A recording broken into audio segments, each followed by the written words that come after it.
Usually, I do Nintendo content on this channel, but today we're going to be doing something a little bit differently. This is a game that I've been anticipating for the last 10 years. Oh my god, it's been 10 years. Holy crap. And really, if you know anything about this game's development cycle, you know that it has been beyond just normal levels of troubled. To very, very, very briefly go over everything that happened with that. Basically, they started production on this game in 2015, just to cancel everything a couple of years later. And then they restarted everything, I believe that was in 2018? 2018. Honestly, it would probably take us hours to go over everything that changed, everything that happened in development, so I'm not going to go over it today. Today is going to be a pretty spoiler-free impressions video, not a full review, just an impressions video about Dragon Age Veilguard.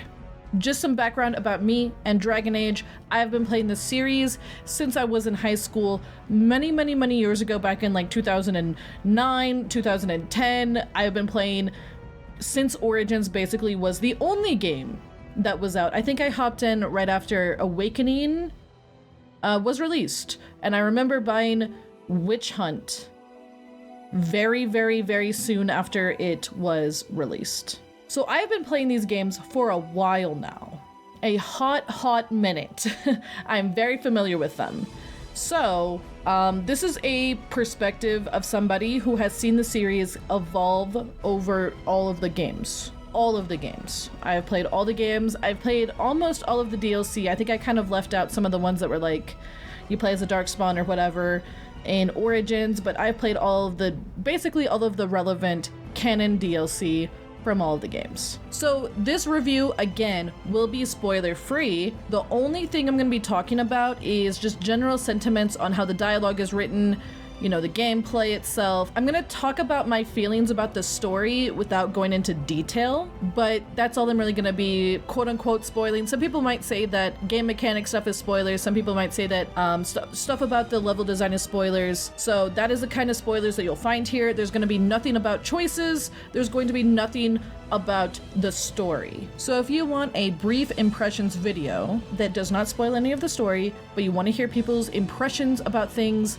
hi, I'm People. Here are my impressions about things. There are no story spoilers. Whoa. Okay, hold on. Before we get started, I said there's no spoilers, and I mean that. I mean that for the story and anything major. In this video, there is footage of me playing the game, but it's just minor side quests, and it's mostly just me running around in one of the areas. Anyways, if you care about anything like that, please be aware that that is what is going to be in the video. No story spoilers again. Nothing big, just side quest and one of the first areas. All right, I'll see you later. Back to editing, back to editing, back to editing, back to... She locked the door! Back to editing, back to editing, back to editing, back to editing. So first things first, let's get this out of the way. I do think Veilguard is a good game. I feel as though it suffers a bit from being a bit undercooked. So some things about this game are pretty well done, but other things just fall completely flat, or they're just like underwhelming. But overall, I am having a good time with this game. It's a little difficult for me to go into why I feel like some stuff is undercooked or underwhelming. If I had to narrow it down to non-spoiler things, I would say it's the story, it's some of the character choices and direction, and it's the impact of the last few games and how those choices from the last few games kind of interact with Veilguard. I'm gonna go into the character direction and choices stuff a little bit later on. Let's just kind of start with a bit more general stuff about the game. I'm not really sure what the devs intend with this game, because it feels simultaneously like the devs can't decide if they're trying to make this an entry point into the series or if they're trying to make a sequel to a game. Honestly, I feel so bad for anyone trying to play this game that has never played a Dragon Age game before, because the story is a direct continuation from Inquisition. I feel like you need to really play Inquisition to appreciate, I would say, 80% of this. Well, maybe 80% is a little too much, but it feels like it really relies on your knowledge of the Dragon Age universe in order to really appreciate everything that's happening. I've had so many people ask me, do I recommend just jumping into Veilguard or Inquisition? And I would say no. Jumping into Veilguard would be like jumping into, like, you go to a store and you buy a series, but you decide to start on book, like, literally book 4. All the setup and stuff like that was in the other books. But I say that, and then Veilguard will do this weird thing in the dialogue where it kind of pretends like you don't know anything about the world. But it only happens every so often. And I've noticed it's specifically with mage stuff and specifically with the Fade. So it feels a little bit like it's at war with itself in that regard. It can't decide if this is a entry point or if it's not. And that has left me kind of scratching my head a few times. But it's never egregiously bad. It just is there, and it's like there enough to be a little bit noteworthy. So for instance, I'm playing a elf mage rook, and occasionally, even though I'm playing an elf mage rook, characters like Nev or Balara will stop and they'll explain things to me about magic or the Fade, even though I feel like my mage should already know stuff about that. And it's not like the niche things, it's like, you know how Balara is pretty hyperfixated on elven magic. It's not stuff like that, it's just like generic information about the Fade and about magic. And I know that that dialogue is happening because they are trying to explain some stuff about the world to the player, because they are assuming that the player may not have played the other games, or maybe they're assuming that the player picked a rogue or a warrior, so those rooks may not know as much about the Fade or as much about magic, but it plays for mages anyways, and that makes it feel a little stilted. Some of the dialogue feels a little stilted and a little forced. And that kind of stilted feeling does happen in some of the companion dialogues about other things. I noticed it's particularly bad with Harding. I'm not sure why, but it is particularly bad with some of her dialogue. But really, at the end of the day, it's not really that bad. It's like, I can tell a little bit here and there where they're trying to like force the conversation with your companion to go a certain way. And that is something that, you know, is a thing in the other games as well. But I feel like in Veilguard, it's just a little bit more obvious, if that makes any sense. Speaking of companions, they do have a totally new combat system with your companions where you only play as Rook and you have abilities that you can order your companions to do. I am very torn on this. On one hand, I really like the fast-paced combat. I really like the changes to Mage, especially. It feels very snappy and very flashy, and that's just really fun. On the other hand, I don't like that you only bring 2 companions, and I don't like that you can't swap and play as other party members. I really do miss that. I wish I could get a feeling for how they also played, but I also understand that they all play a little bit differently from each other. They're not as uniform, like, oh, this is a rogue that just uses daggers, you know, Harding uses a bow, Lucanus uses a rapier and a dagger, and you know, it's just like they would have to program each character to be different, and that's a lot of work, I feel. So I kind of get it, but I kind of wish that we still could have swapped as different POVs. And I just think that not bringing that 4th party member, that's just like, that just feels bad. I wish that we could just have that 4th party member back instead of only having 3 people in the party. 4 is just a standard now, I feel, for a lot of games,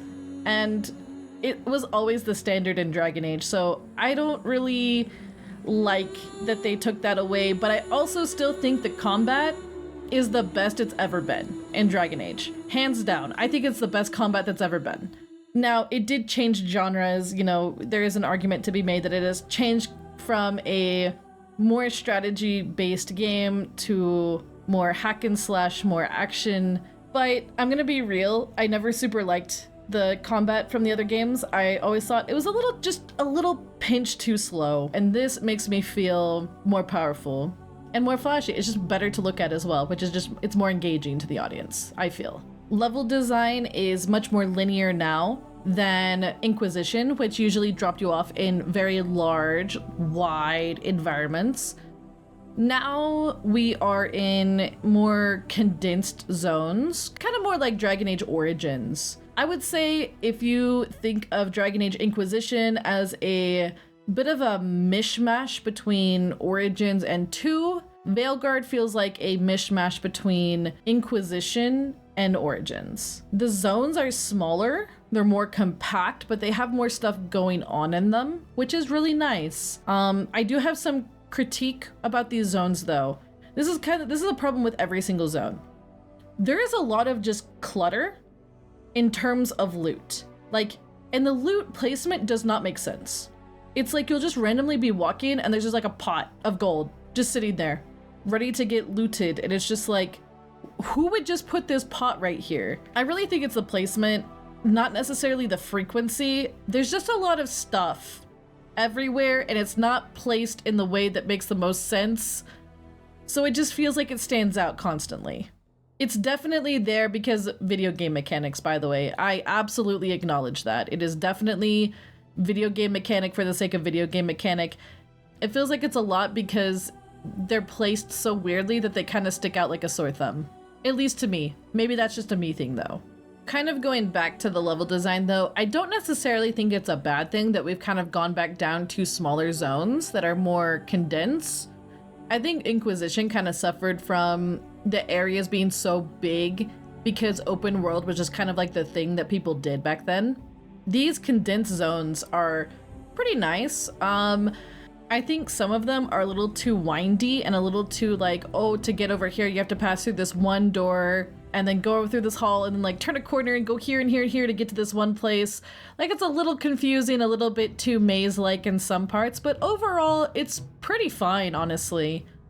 The visuals and the art direction for the environments in particular are immaculate, by the way. Whoever was in charge of that, you did an amazing job. The whole team, you guys did an amazing job. I literally cannot sing your praises loud enough or just enough. You guys are fantastic. You did amazing. Another thing that is kind of key to the gameplay is that there are kind of these puzzle types or various types of progression to do various missions. You know, sometimes you gotta look around and you gotta blast this one particular item and it might be connected to another item and you have to blast that one next, and then you have to go around and just kind of like explore and look around and blast these items in order to get rid of like a barrier or something like that, or in order to unlock progression. And that has been cool, but it's becoming a little overused already. Just like a pinch. Like I would not mind a little bit more variety in how you progress, because then it's kind of boiling down to 3 or 4 different types of progression. It's like blast this thing to blast that thing to blast that thing to open a door, or like fight some guys and then go blast some stuff. It's like, or like a little bit more variety. Next, I want to talk about companions, again in the most spoiler-free way possible. I'm doing this very out of order. I do recognize that. I am not doing this based off of a script, but I'm just kind of sitting here talking. For the companions, so far, I have found that some of them are really, really good. Some of them are kind of like, eh. And that's not exactly news, I feel. Because I kind of felt the same way about the Inquisition companions, although I feel like I'm more about some of these. I've heard some people complain that the companions are not quote-unquote as mean as they used to be. I do think that's kind of true. I feel like they could be meaner in a lot of ways, but I also recognize I'm in Act 1, although I have recruited all of the companions. At least I believe I'm in Act 1. I kind of felt like I was in Act 2, but I found out I'm still in Act 1, which is kind of concerning because I've been playing this game for a while. Now, I did say this was going to be a brief impressions video, and I do stand by that. I know this is a little bit longer than I had anticipated, but it turns out I just have a lot of opinions about this game. I want to talk a little bit about some of the character stuff that I kind of mentioned at the start of the video, and then some other little things about just the characters and the tone of the game. I did just mention that I found some of the dialogue to be stilted and some of the characters to be just kind of more interesting than others. One thing I really have noticed with the writing in this game, particularly with the characters, is sometimes it feels like there are moments where the characters should sit and have like a really good character development moment, but those things never seem to happen. There's certain things in the story that it feels like it's been written to be convenient. It's like too convenient, right? Like there's convenient writing and then there's like something that is written to be too convenient. This feels like a symptom of they had to cut corners a bit in the writing to just get the game out. Generally, I would not mind, you know, a little bit here and there, but it does feel a bit obvious sometimes. I wish I could kind of go more into detail in this video without spoiling things, but it's kind of impossible to do that. Let's just say, I feel like there's some moments that could have been really good conflict moments between members in the party, and it feels like people just don't have conflict. It feels like people just kind of like go with whatever, and I just kind of miss those moments in the previous games where one of the characters like very much disagrees with you and you have to like talk them down a little bit, or you have to like persuade them to see your side, and stuff like that just doesn't happen in this game.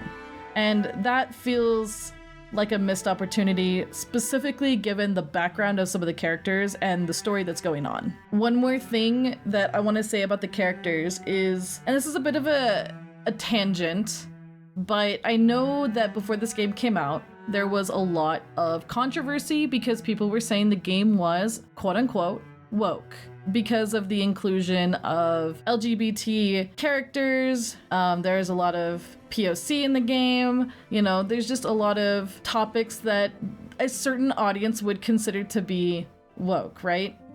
I have a lot of opinions about this. First of all, you cannot honestly look me in the eye and throw a fit at Dragon Age having gay people or POC.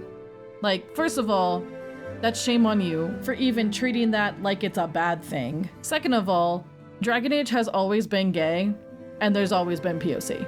Like, literally look at Origins. It's always been there. It's honestly wild to me that we're on game 4 and people are throwing a fit about something that has been present since the first game. I'm gonna tell it how it is, and this is gonna ruffle feathers, but I don't really care in this case. We all know that the Dragon Age is bad because woke argument is coming from people that are arguing in bad faith.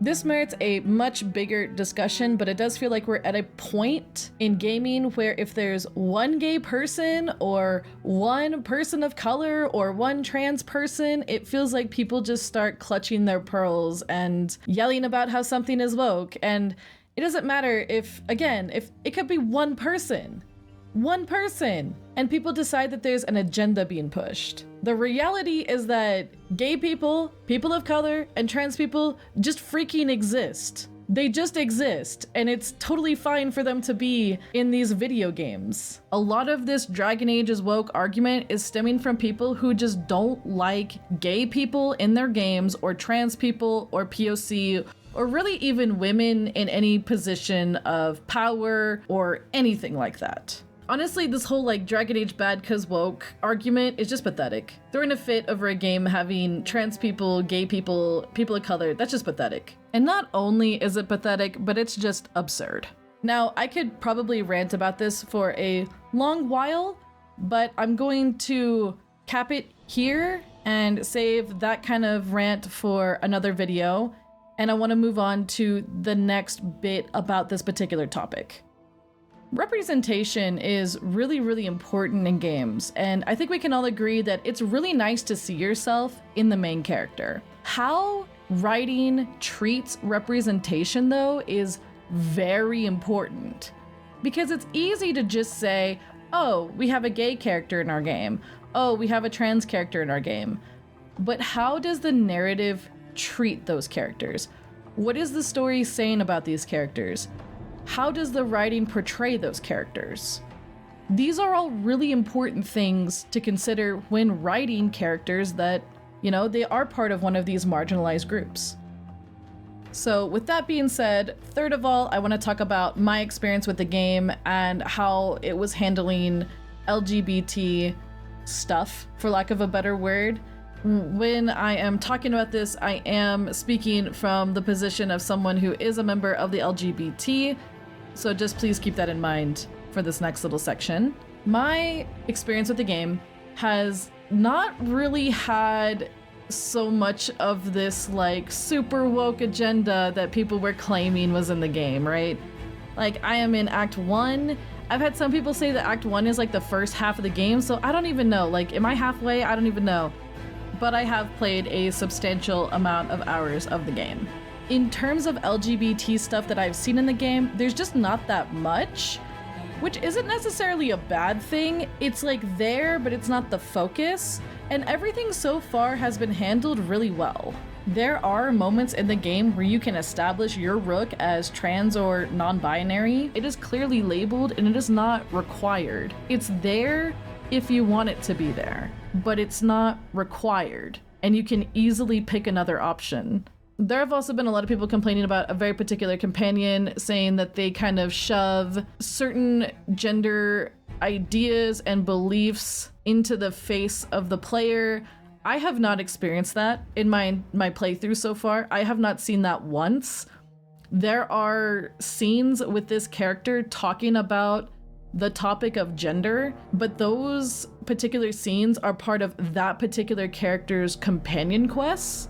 As far as I'm aware, they're not mandatory. It seemed very optional to me. All of the dialogue making your rook trans or non-binary is also very, very optional. And of course, all of the romance options are optional as well, so there's nothing really forcing anything on anybody from my experience, at least.